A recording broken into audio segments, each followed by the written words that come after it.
Hello viewers, আসসালামু আলাইকুম।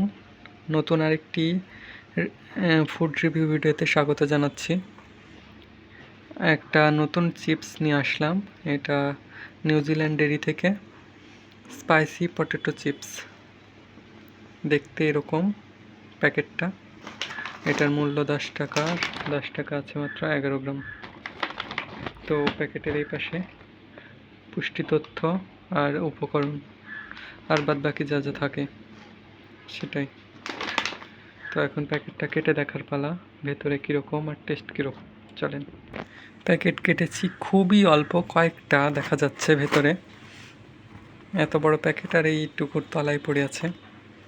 আর একটা স্মেল বের হচ্ছে, ওই যে আমরা খোলা চিপসগুলো নিয়ে এসে ভাজি যেরকম হয় ভাজার পরে, তো ঠিক সেরকম।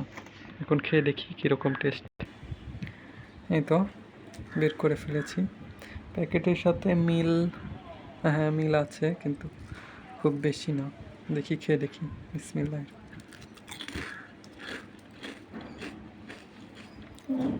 বাজারে যে খোলা চিপসগুলো পাওয়া যায়, সেই চিপস ভাজার পরে একটু মশলা মাখালে এই এই চিপসটা হয়ে যাবে। আমি বাজারে এরকম চিপস নিয়ে এসে ভেজেছিলাম এক সময়। তো চিপসের টেস্ট আছে, কিন্তু কোয়ান্টিটি মানে পরিমাণ এত কম, আমি ভাবতে পারছি না। অবশ্যই হচ্ছে পরিমাণ বাড়ানো উচিত নিউজিল্যান্ড ডেইরির। তো এই ছিল রিভিউ।